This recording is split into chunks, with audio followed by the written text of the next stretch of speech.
to the True North channel. My name is Mukuria. Karibuni sana, True Northers. Those who have subscribed, those who are watching and are yet to subscribe, you should. And to everybody else who gets to watch this message, I think it's almost like even a time capsule. A time capsule, because hopefully what we shall talk about today will be relevant for some time to come. So today we want to talk about the psychology of corruption and the impact of corruption to people's mental health and their biological health. So basically the impact of corruption on health in totality. Indeed. Interesting, right? Very. Yeah. The conversation must be had. This is not just about money. In fact, I almost feel like nowadays when you hear the governor of Turkana the other day said it was only 13 billion. I'm like, really? Okay. So yeah, I'll let you take us from this point. Yeah, and I'll measure my words. Why?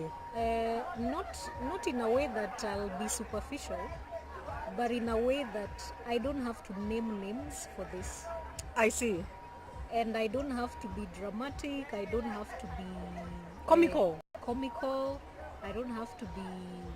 It's just to help people understand that this is actually something that the human mind is struggling with, and it's not fun and games. It's quite serious. And corruption actually begins from a very young age. It begins in the environment that you're brought up in. It begins by watching. A child will watch their parents in how they handle situations. They'll watch how teachers handle situations, how other caregivers handle situations, and that is how they'll develop corruption. So corruption is not something you develop once you start working in an organization or you start working in a government institution. No. It starts from a very young age, and therefore you almost like a drug develop tolerance for it. So if you were exposed to it quite a bit growing up, you're going to have a very high tolerance when you grow up. You're going to be able to accept these things, and it's not really a big deal. So right now in our society, I feel like we are suffering from a serious moral decay. And I'm not trying to be judgmental or I'm better and other people are lesser. I'm just trying to say, as a society, we've all been corrupted in some way. And it almost feels like people have come to see, okay, I guess it's normal because everybody's doing it. Right. And then they don't feel that there's a way that they can get out of it. And they don't know how to get out of it. Let me tell you one way, before I even continue about the psychology of corruption. If you feel that something is wrong, believe yourself. And start looking for what I'm calling a moral compass. A true north. A true north. Actually, yes. Start looking for a moral compass or a true north for yourself. And I'll give you the analogy I think I've given you before of a boat. Think of yourself as a boat that is in the ocean. And you sail away to anywhere. Why? Because you don't have an anchor to hold you down, or you don't have a true north compass with you to know where you're going. In life, you want to know where you're going, right? If you just swim anywhere in the ocean, you're not going to end up where you'd like. At the end of your life, you'll look back and you'll regret. A lot of people end up living this world with regret because they were not true to their true north. So the psychology of corruption on another level is about scarcity. Okay, like let's now talk about the psychology of corruption in money. Right. If I've grown up without much, I'm not saying all people who are poor are corrupt. That's not what I'm saying. But if you're having a scarcity mentality, you're going to want to have everything for yourself. And this scarcity is brought about by you not being a bad child, by the fact that people denied you love, people denied you things even when they could afford them, people denied you social engagement, people denied you affirmation. So your parents did not tell you congratulations, they did not come to visit you on visiting day. All of that can create corruption in your mind, where you want to use money to compensate for all the things that you didn't have when you were a child. So basically, you're trying to solve psychological issues with money. So when you find yourself in a situation where you have all this money and it's available to you, even if it's not yours, you feel the need to have it. Why? Because you want to have that status that you didn't have growing up. You want to be able to drive that car that you didn't grow up driving or seeing your parents drive. Or even like revenge, where you're revenging against all the people who thought you would be nobody, but now you're somebody. You want to show them that you're somebody. So this is how now all the psychological issues, that all the pain that people put you through as a child, you're trying to solve it with money. So this is how the corruption comes into your life, and this is how you will tolerate it. That is how you will tolerate, where you're asking people, it's not 13 billion, it's 1 billion. It's not about the number. You're already in it. And you're already in it and you don't even know. The moral line, you've crossed it so far out, you've gone so far out in the ocean, you can't find your true north anymore. I wanted to, when you're talking about how corruption is not an event, it's a process. Yes. And I was thinking about how the lack of can make people want to ensure that they never lack again. Yes. But also how power and money are being used to address, as you said, very psychological needs, such as of belonging, such as of acceptance, such as of love, knowing that those are the instruments you can wield to boost your self-esteem and to boost your self-worth. But all this is in the eyes of people. At the end of the day, I think you know how you feel about yourself. And probably true to the point is how people transform when they lose these opportunities, the money, the fame, the positions. That's when you have to realize that at the end of the day, all these things are superficial. So the corruption is not just a financial thing. I think Mary has explained it very well. It is that corruption of like the heart and mind, even a spiritual corruption. Of course. Like, indeed. yeah, like you don't believe that you can be held accountable by a power greater than yourself. And that sort of gives a lot of permission for people to do everything they can to comfort themselves, to bolster themselves, and to like just put a boundary between them and the things they fear the most. Absolutely. And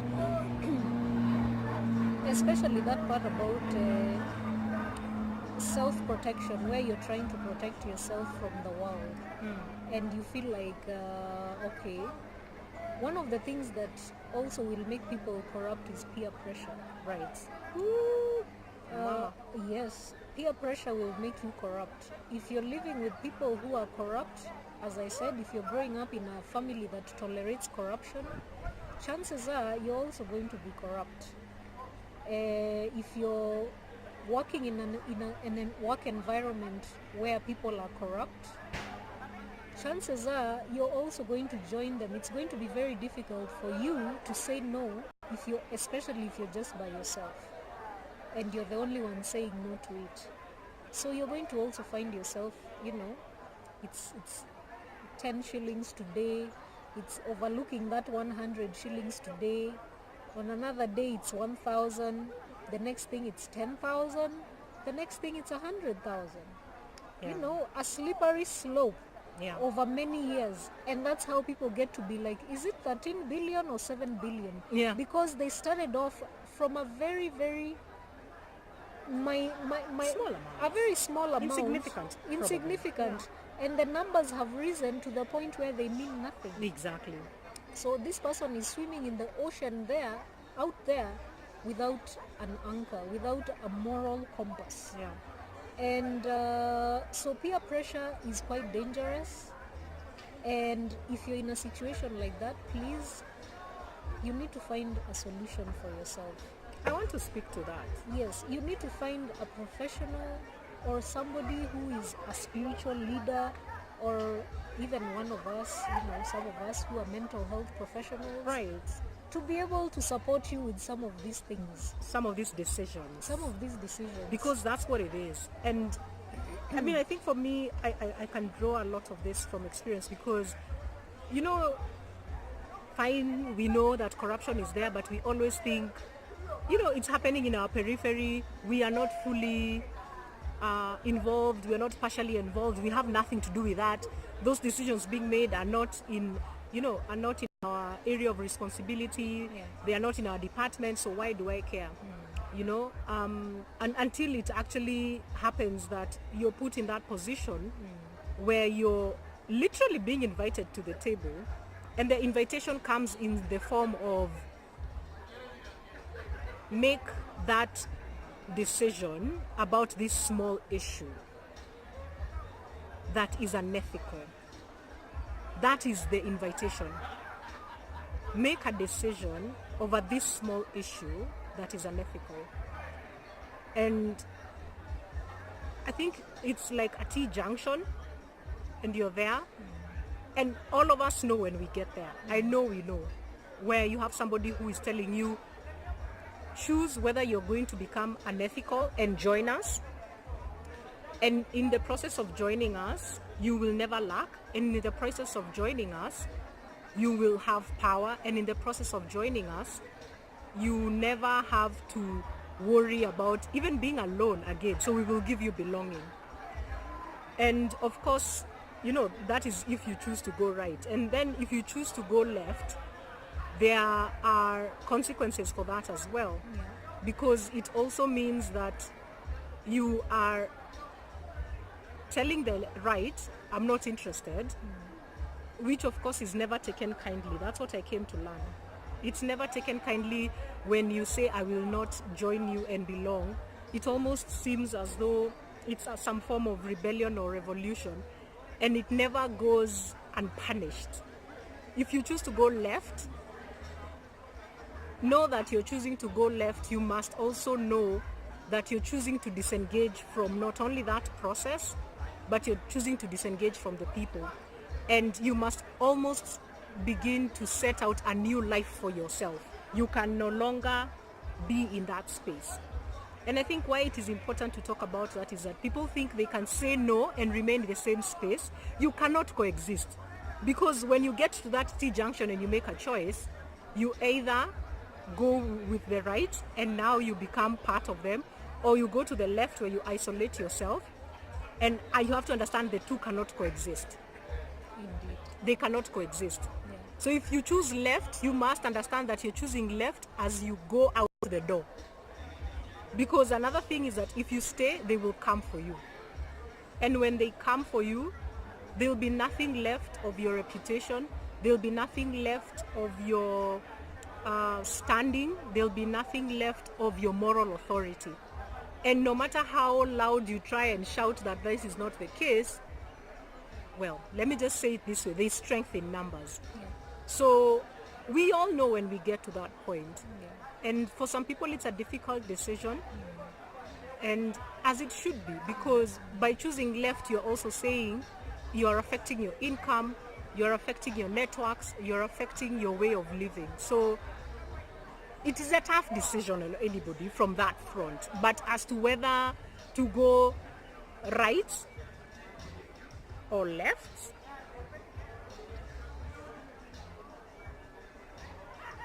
I guess it speaks to who you are and why you are. So let's even speak about on that thread of if you've already gone right.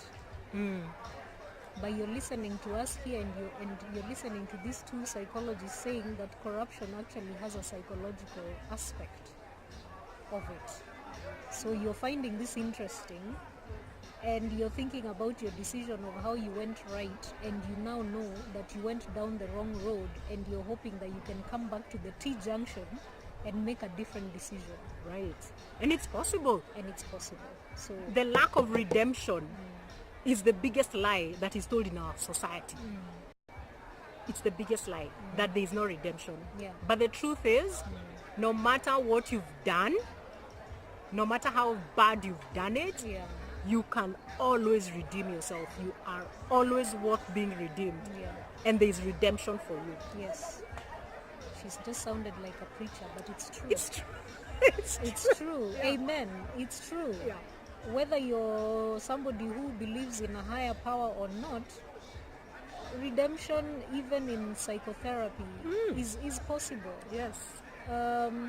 We see it all the time, even us when we've gone to therapy. There are things we believed 10 years ago and we don't believe those things anymore. Why? Because we gained more wisdom. Yeah. And anybody can gain more wisdom. That's what redemption is about. It's not just a spiritual concept. You can gain redemption simply because you've gained new knowledge, helpful knowledge, and therefore you equip yourself and untangle yourself from your past. Because I've explained in the beginning of how this corruption comes up. It comes up in your childhood all the way into your adulthood. It's learned behavior. It is learned behavior. And any learned behavior can be unlearned. Yes, it can be unlearned. So that's what redemption is. It means that when you come to the junction and find new knowledge, it helps you to make a different decision. Yeah? And therefore, the reason we as psychologists are talking about this topic, somebody might wonder, why are psychologists talking about corruption? Remember, the mind is where all these things are generated. All these decisions of whether to steal or not to steal, to cheat in an exam or not to cheat in an exam, all those are decisions that get made in the mind. And therefore, that is what makes us be able to talk about this, you see? Yeah. And therefore, as you are trying to unlearn the behavior, it's good if you can have a professional such as ourselves to help you in therapy. This is not about legal issues, yeah? If there's any legal issues, you would need to have the right professionals for that, right? But there's also a psychological aspect where we can help you to unlearn all these things that got you into that place in the first place, okay? Let me give an example of, let's say, somebody who I know, okay, not I know, but somebody who I knew a while back who had a love for shoes. And she had told me that when she was growing up, she didn't grow up with any shoes. She used to go to school without any shoes. And when she grew up and she got this really, really nice job, she literally filled her closet with shoes in the hundreds. I saw them. Okay? You see, so she was trying to fill a need, a psychological need of poverty, of not having when she was a kid, with material things. It's not enough for her to just have a normal number of shoes, like let's say 10 pairs. Okay? And then she can even give them away as she wears them. No, she decides to not only buy 100 pairs of shoes, but also stockpile them. She doesn't give any away, you see. So she's trying to fulfill a psychological need with material things, and that never works. So let's give the same analogy and take it now to the workplace, where this person also feels, okay, you know what, I'm trying to impress my friends, these friends I grew up who used to laugh at me, who used to bully me, who always laughed at my parents for not having anything. So now I'm going to show them who I am. I'm going to buy that BMW.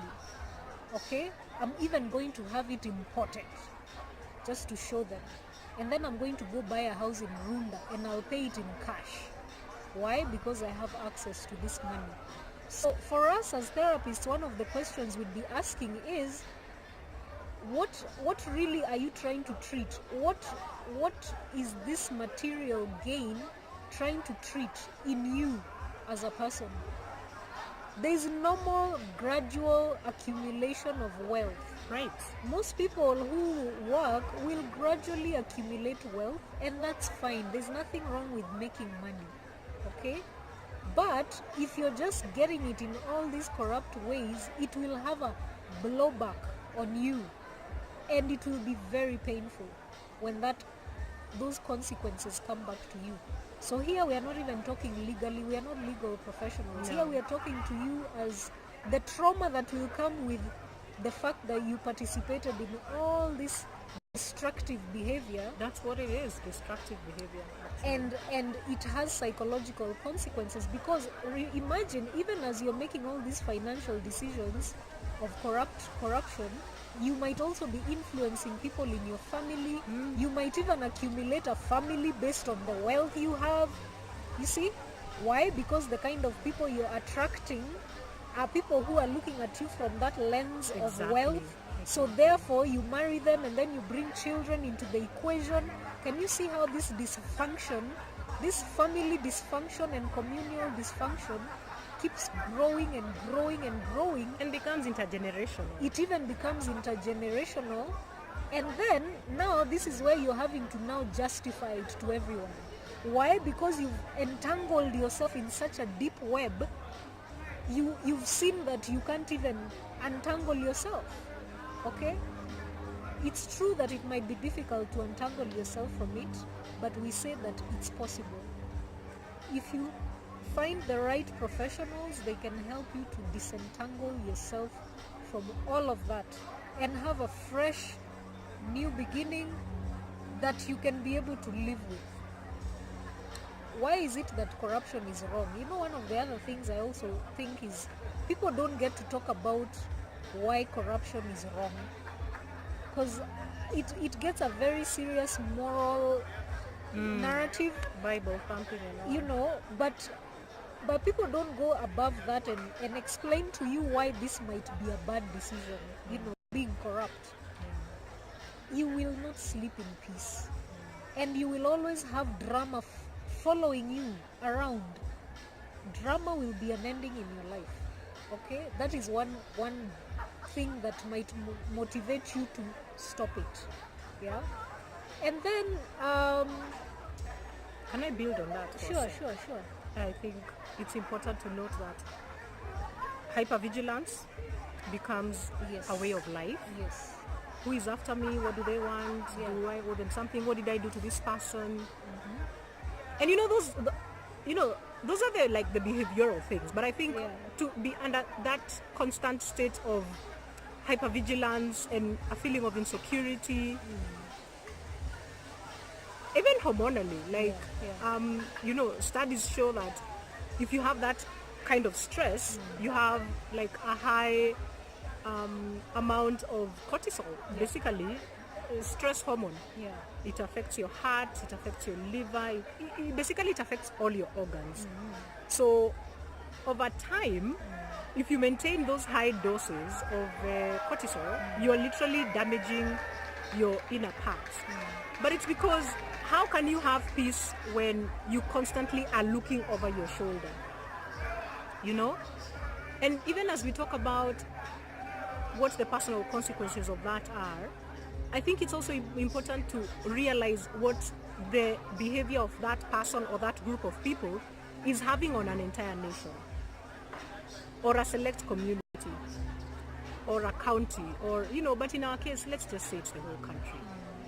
So you have Because when you take away from something that's supposed to go into public health, public education, public security, then it means that those places where you've taken away from, there are gaps, which therefore means the people who are like at the bottom pyramid of our communities, of our society, cannot access good quality healthcare, good quality education, good quality security, and so you leave them exposed to a lot of trauma. Not just physical trauma, but psychological trauma. But I think most importantly, what the effect of that is that you break people's hearts, and in turn you break people's trust. So people don't trust that if I am attacked, I will get the necessary security. If I'm going to have a baby, I might even die having that baby. If I go for this surgery, what are the chances I'll come out? What are the chances the person treating me is even a professional? What are the chances that person is even present? If it is education, the books that are being offered to children, look at the quality of those books as a result of corruption. They are less not just in content but also in number. So that means that our children cannot get good quality education in public schools. Now, if you're in a private school, you think to yourself, oh my gosh, I'm so safe. But remember, your child cannot use a private road. Your child cannot breathe private air. Your child does not have a private future. Your child does not have a private community or a private world. At some point, your child in private school and that other child in public school will meet. Be it on a road, be it in church, be it a workplace, be it a disco, be it in marriage, you know. So we are really very connected with everything that's happening here. So to be able to build trust means we have to do something about corruption, because a breakage of trust also means I don't trust you to take care of me. So even now, me, when I come across you, because I don't trust you, I can do whatever I want with you. Whatever I need, I have to take it by force, because it won't be given to me.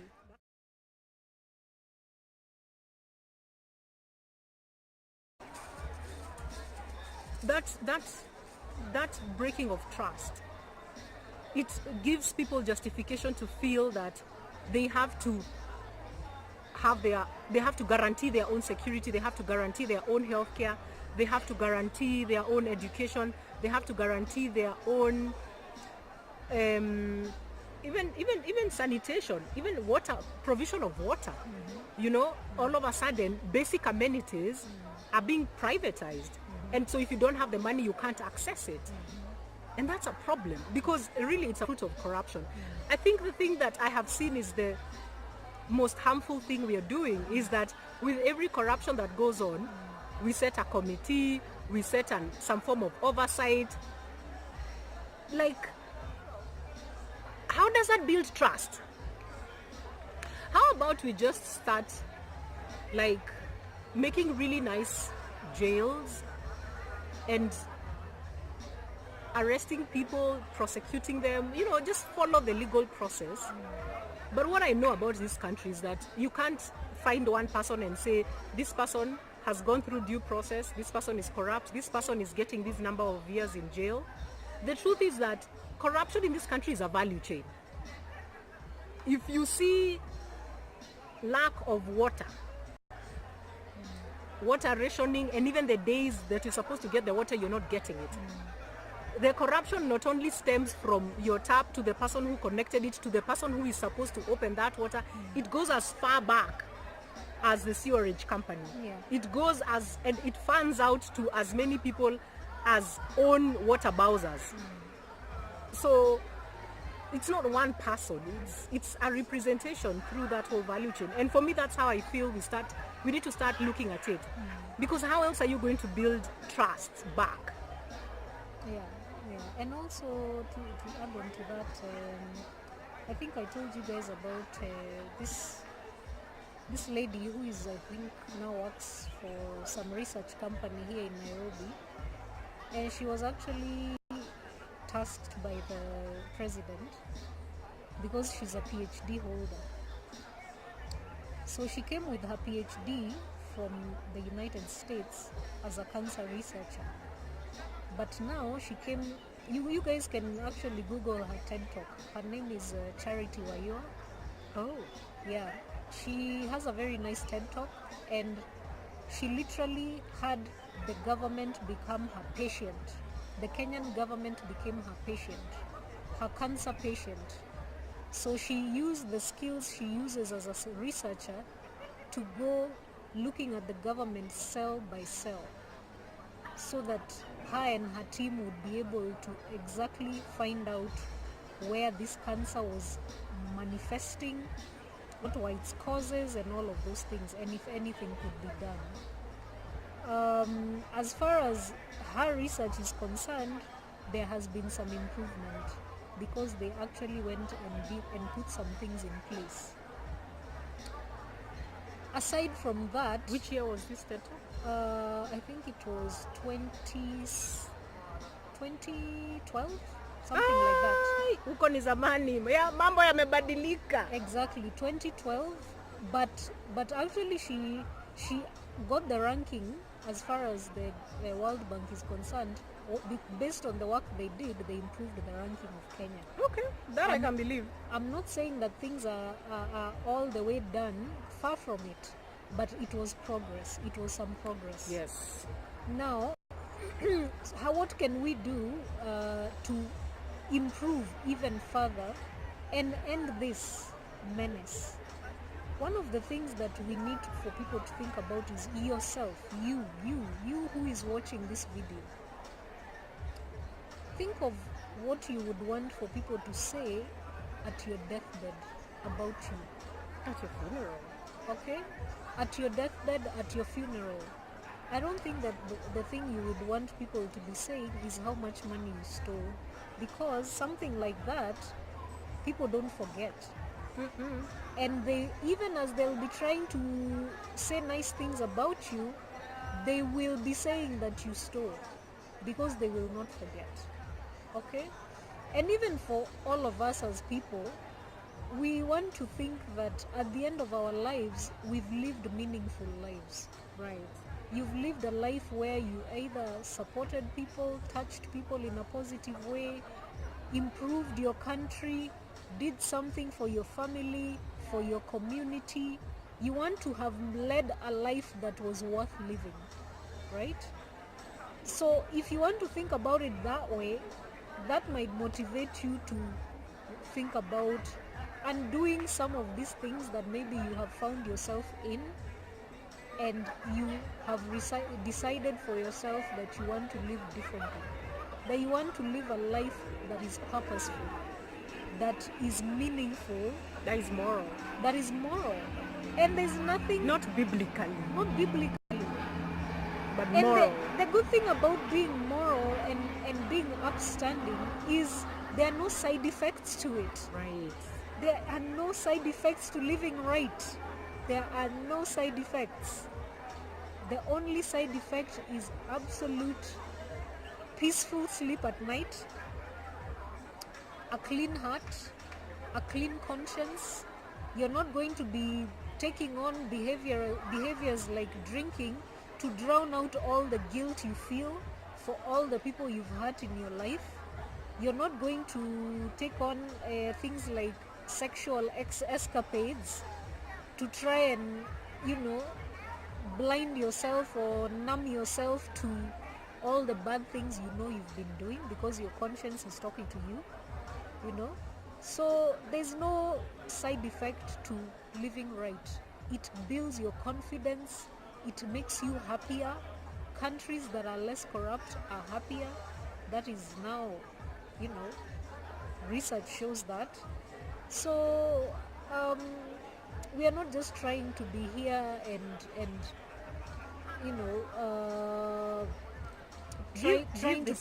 trying to tell people don't be corrupt, corruption is wrong. Right. We are trying to explain to you that this actually has an impact on your health. Right. this has an impact on your psychological well-being. And if you don't address it and address the core issues that got you into that behavior in the first place, you're going to lead a very unhappy life, no matter how big of a house you have, no matter how much power you gain, no matter how much influence you gain. You will never actually be happy or satisfied by what you're doing. It's gonna be a bottomless hole that you keep dropping things in, and it's never filling up. You'll never be fulfilled by the things that you do in your life. So I hope this is helpful. I really hope so too. I mean, not just for the people caught up in that. And again, I think it's very important to remind everybody that we're not talking about, that you have to have a certain high position to be corrupt. You have to have access to a certain amount of money. I remember being in a cab the other day, I told you, and this guy starts telling me about the way corruption is killing us. And then when we get to Valley Road and we are going up the Kamlima, he turns right. And I'm like, you're not supposed to turn right there. And then he says, but there was no car coming down. I'm like, but dudes, you're just from singing to me about the way corruption is killing us. Well, guess what? You're killing me right now. So it's not, there's no big corruption and small corruption, mini or maxi. I forget what that middle one for the diaper used to be. It was medium. It was, okay. Then maxi, something. Yeah. So there's no graduation. There's no, corruption is corruption. Even if you're the small man, even if it means that you go and accept money to go vote, you're corrupt. I know that's hard to hear, but yeah. And there's hope. The good thing we are trying to say here, we are not trying to judge people. We are trying to support people. To support people and to make the message clear that there is redemption. And we need to dial this clock back. Yes. We need to dial this clock back. Because, like, for example, I feel like my generation, we are in so much trouble. Yes. Personally, I've made it a personal mission to reject the inheritance that we're being left with. Of the lie of corruption being part of our DNA. Hey, me, I've refused. So I don't know how many people are going to refuse that inheritance with me. Because now it's not just even about us anymore. It's about our kids, And if we keep this up, we are actually going to be poorer than our parents at the age that we will be where they are right now. We'll be poorer than they are. Yes. I'm telling you. Yes. And that needs to wake you up. And at the end of the day, if you are rich in the midst of poor people, the poor people will attack you. I think that is just historical. Miri, I don't know whether you have something to say in closing. In closing, I would like to say, let us live authentically. Let us be real people and let us live real lives and address the issues that bother us, especially from our childhood, that can now manifest it as all these really destructive behaviors, corruption being one of them. So let's be real and address what is really paining us, especially from when we were kids. That's what I'd say. Great closing. Remember to comment, subscribe, share. Let's hear what you have to say.